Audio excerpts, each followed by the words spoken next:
Hi guys, it's Juby Solis from Creamtalb. So this video is all about trait theories. So first, what is trait theories? Trait theory is the view that criminality is a product of abnormal biological or psychological traits. Trait theories can be divided into two major subdivisions. One that stresses biological makeup and the other one is psychological functioning. So let's first discuss what is biological trait theories.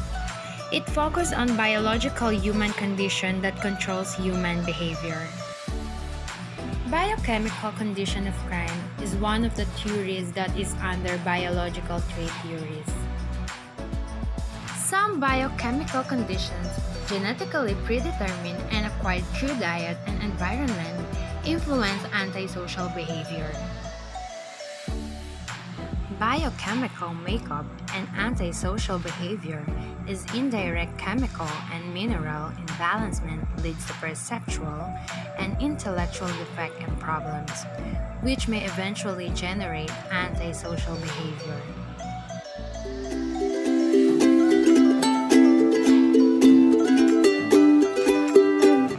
Improper diet can cause chemical and mineral balance and can lead to cognitive and learning deficits and problems. Kids who faulty diet tend to be starved for attention that may lead to school failure. Research shows that undersupply of chemicals can lead to depression, hyperactivity, cognitive problems, memory loss, or abnormal sexual activities. Hypoglycemia is a condition that occurs when glucose in blood falls below levels necessary to normal and efficient brain functioning. It outbursts of antisocial behavior and violence. Symptoms include irritability, anxiety, confusion, and headaches. So next is hormonal influence. First is the androgen. It is a male sex hormone. It says that hormonal change also related to mood and behavior.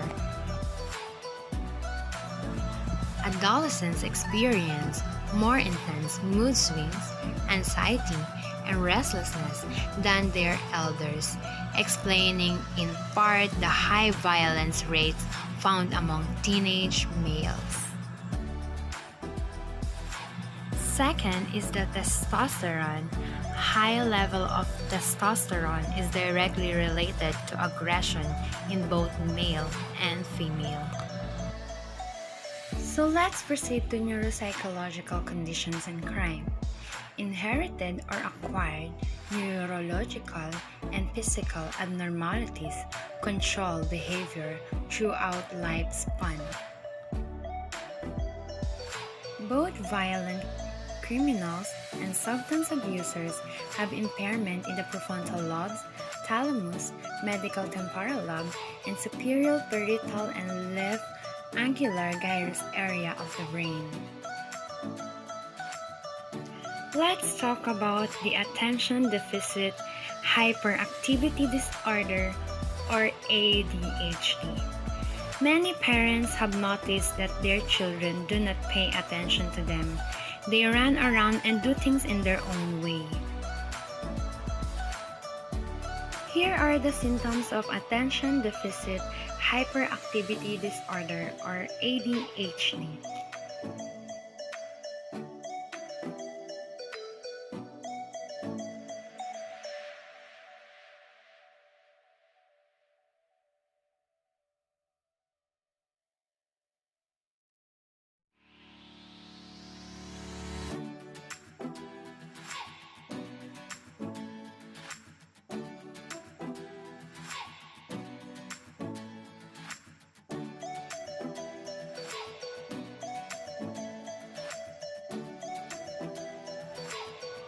Next is genetic and crime. Parental deviance.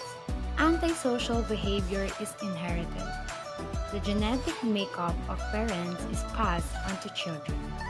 The genetic abnormality is linked to variety of antisocial behavior.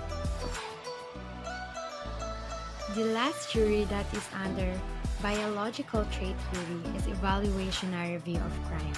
Evaluationary concept has been linked in gender differences in violence rate, are based loosely on mammalian mating patterns. To ensure the survival of gene pool, it is beneficial for a male to mate with any female as possible to bear his offspring. Over the history of humans, being aggressive males have greatest impact on the gene pool. Number of studies found that parental criminality and deviance do impact power of fully influence delinquent behavior. We just finished discussing biological trait theories, so let's proceed to psychological theories of crime. Psychodynamic model of crime is a theory under psychological trait theory. Sigmund Freud says that human body has three-part structure. The first one is what you call id, the pleasure principles. Unconsciousness, biological drives requires instant gratification. The second one is the ego, the reality principle. Helps to refine the demands of the id, help person adapt to compensation.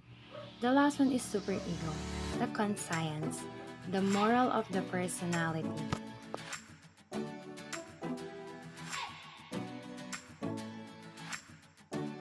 Let's proceed to behavioral perspective, social learning theory. Behavioral perspective is a human action developed through learning experiences. People alter their behavior in accordance with the response in elicit from others. Social learning theory. Watching violent TV shows make kids behave more violently. The evidence shows little association between viewing violent media and acting on antisocial ways. Lastly is the cognitive theory. Criminal behavior patterns change over time as people mature and develop their reasoning powers. Crime-prone people may have cognitive deficit and use information incorrectly when they made decisions. They view crime as an appropriate means to satisfy their immediate personal needs. So hey guys, thank you for watching.